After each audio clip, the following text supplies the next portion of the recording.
मद्य निषेध से संबंधित जो कांड है उन कांडों में भी इनकी संलिप्तता कई बार प्रकाश में आती रही है।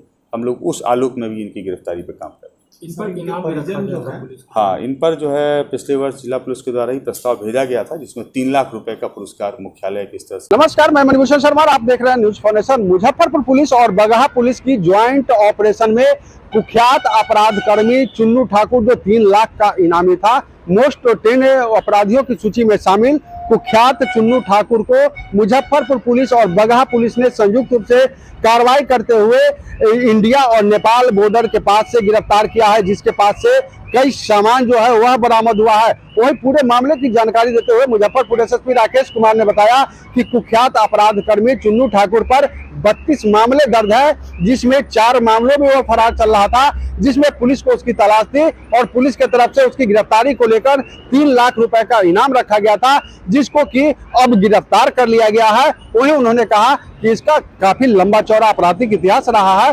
कई सारे सामान जो है इसके पास से बरामद किए गए हैं, हथियार, cash, ATM, passbook, blank cheque सहित कई अन्य सामान जो है वह इसके पास से बरामद किया गया है। तो मुजफ्फरपुर पुलिस को एक बड़ी कामयाबी हाथ लगी है, जहां मुजफ्फरपुर का कुख्यात अपराध कर्मी चुन्नू ठाकुर को मुजफ्फरपुर और बगहा की पुलिस ने संयुक्त रूप से कार्रवाई करते हुए भारत नेपाल सीमा से गिरफ्तार किया है। पूरे मामले को लेकर प्रेस वार्ता करते हुए मुजफ्फरपुर एसएसपी राकेश कुमार क्या कुछ बता रहे हैं, पहले आपको सुनाते हैं। बिहार एसटीएफ की टीम, बगहा पुलिस की स्पेशल टीम और मुजफ्फरपुर पुलिस की टीम का एक ज्वाइंट ऑपरेशन था, जो नेपाल रक्सौल बॉर्डर के पास पे हुआ है और जिले के टॉप 10 और कुख्यात अपराध कर्मी चुन्नू ठाकुर राकेश कुमार की गिरफ्तारी की गई है आज सुबह, और इनको गिरफ्तार करके यहाँ लाया गया है। और इनके पास से काफ़ी सामान बरामद हुए हैं, जिसकी एक लंबी सीजर लिस्ट है जो मैं आप लोगों को दे दूंगा, जिसमें कुछ पैसे हैं, बैग हैं, 5 मोबाइल फ़ोन हैं और कुछ ज्वेलरी आइटम है जो उन्होंने पहना हुआ था। चुन्नू ठाकुर उर्फ राकेश कुमार का एक लंबा आपराधिक इतिहास है। कुल 32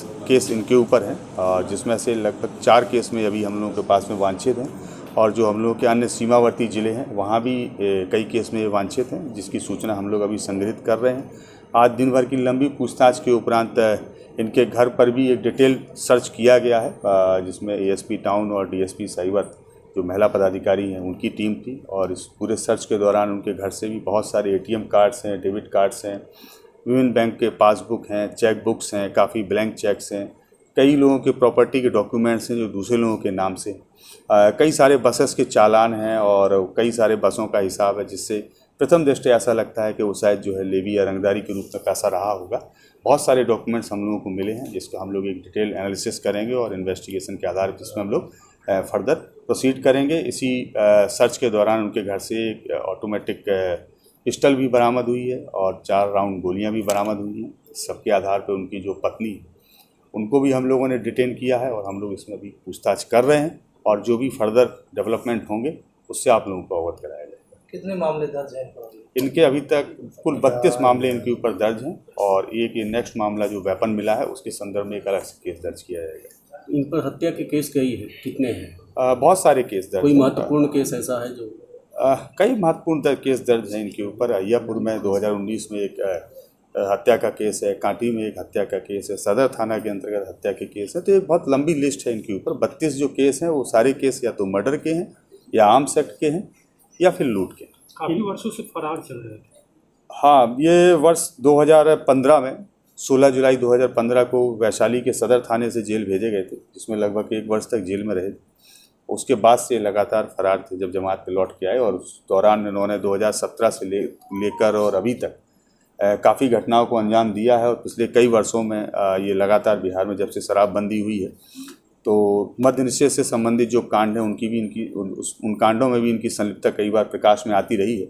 हम लोग उस आलोक में भी इनकी गिरफ्तारी पर काम कर रहे हैं। इन पर इनाम भी रखा गया था? हाँ, इन पर जो है पिछले वर्ष जिला पुलिस के द्वारा ही प्रस्ताव भेजा गया था, जिसमें 3 लाख रुपए का पुरस्कार मुख्यालय की तरफ से। तो जैसा कि आपने सुना कि पूरे मामले को लेकर मुजफ्फरपुर एसएसपी राकेश कुमार क्या कुछ बता रहे थे, वहीं आपको बता दें कि मुजफ्फरपुर पुलिस और बगहा पुलिस की संयुक्त कार्रवाई में मुजफ्फरपुर का कुख्यात अपराध कर्मी चुन्नू ठाकुर को गिरफ्तार किया गया है, जिस पर कुल 32 मामले दर्ज थे, जिसमें 4 मामले में वो फरार चल रहा था, बाकी मामलों में उस जमानत पर था। लेकिन मुजफ्फरपुर पुलिस लगातार उनकी गिरफ्तारी के लिए छापेमारी कर रही थी। जिसके बाद गुप्त सूचना के आधार पर कार्रवाई करते हुए बगहा पुलिस की स्पेशल टीम और मुजफ्फरपुर पुलिस की स्पेशल टीम ने कार्रवाई करते हुए इंडिया नेपाल बॉर्डर से कुख्यात अपराध कर्मी चुन्नू ठाकुर को गिरफ्तार किया है। मुजफ्फरपुर से न्यूज फाउंडेशन के लिए मणिभूषण शर्मा की रिपोर्ट।